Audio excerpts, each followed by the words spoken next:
Sweet Adamono TV. News at first hand.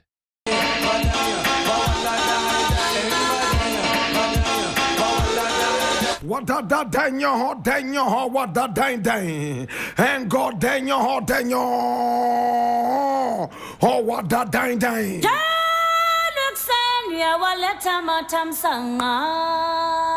This. Yabo! Yes, the voice of the patriot, where we speak truth to power. Now here we don't criticize, but if we must criticize, we'll do it just on one condition: to build and not to destroy. That is why we keep saying we are in the service of God and country. This is the voice of the people, and the voice of the people is the voice of God.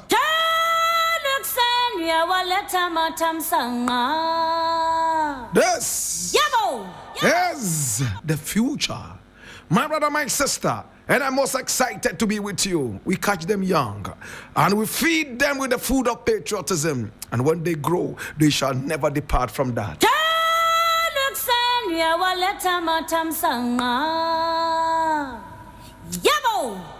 Now today we have a number of issues, and I want to run through them as quickly as I can. This one I'm reading from Ghana Web, and it says, President Mahama declares his assets, gives appointees March 31 deadline to do same.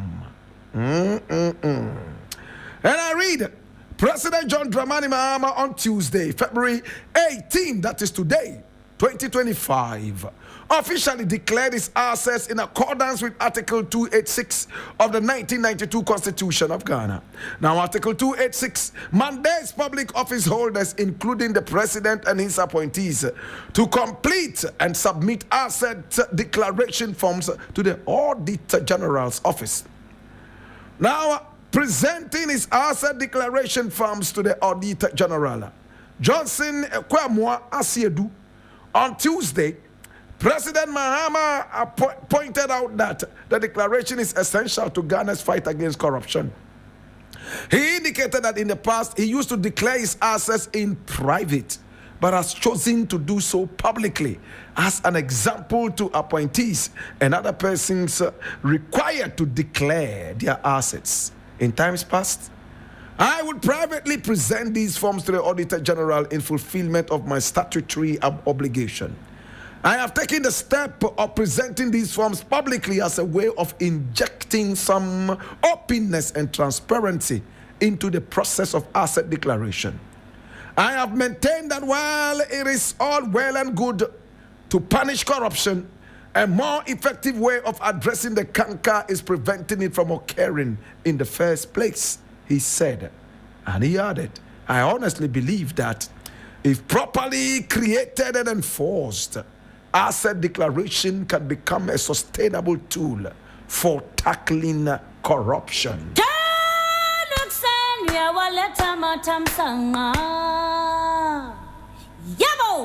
President Mahama does not cease to amaze me in the second coming. My brother, my sister, I have all of a sudden become a huge fan of the president. Unapologetically, can I just say that I am the biggest fan of this president? Knowing where this is coming from, I think you would appreciate it. Listen, man. This man was said to be one of the most corrupt leaders we ever had in this country, right? He was labeled as incompetent. His middle name became Dumso. He left office feeling so empty and dry. For 8 solid years, he was in oblivion like a hermit, praying night and day that the God that blessed Abraham and Moses should direct him and give him another chance to prove himself and to walk his ways. In his own words, I prayed to God and he accepted my prayer when I saw that in dreams that I had become president. So I cannot fail God. My brother, my sister, he said whilst he was in opposition, all the Christmas gifts stopped coming. The so-called friends who knocked on his door night and day to embrace him and to lick his boots. Remember, I did not say butts, I said boots. My brother, my sister, all those people, my brother, my sister, stopped short like the clock on grandfather's table. Hear this now. Now he was living like a hermit in the most secluded part of the cave. And when he got the opportunity to bounce back, there were some names he was never going to encourage. And those names I'll keep to myself for obvious reasons. Since Mahama became president again, and remember before he even became president, I made it clear that he stood a unique opportunity to rewrite the political history of this country. A president who was once president, kicked out, he sat back for 8 years, never thinking of returning, then he came back. My brother, my sister, it was a good opportunity to tell him, listen, Mr. President, it looks like we appreciate what you did in the past. This is an opportunity for you to do more. Come back. And I told him he couldn't let the people down. Remember all that? Today, Mr. President makes tears come out of my eyes. You know why? Number one, Mr. President has banned all his appointees from flying first class or business class.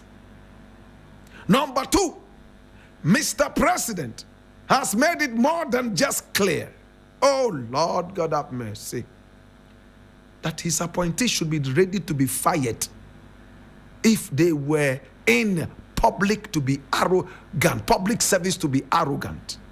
He told them point blank, and much more.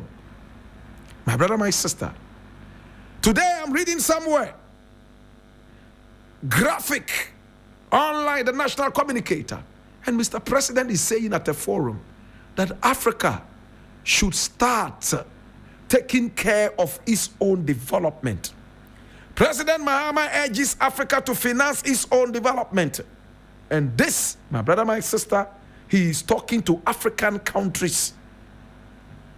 My brother, my sister, now he has come out, leadership by example, declared his assets publicly, and is telling everyone to do same.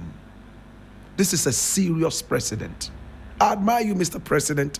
I could go on and on and on and on and talk about your virtues. Look at oral. Look how much people are frightened. Dirty, corrupt people are having sleepless nights because this president has pulled out his sword from his scabbard, ready to slaughter people in slaughterhouses.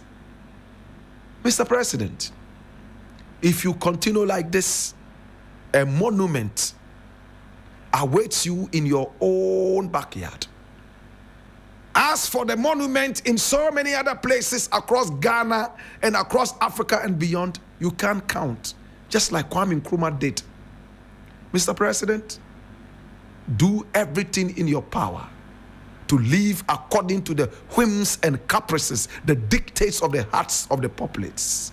After all, they say the voice of the people is the voice of God. Remember, I am your biggest fan, Mr. President.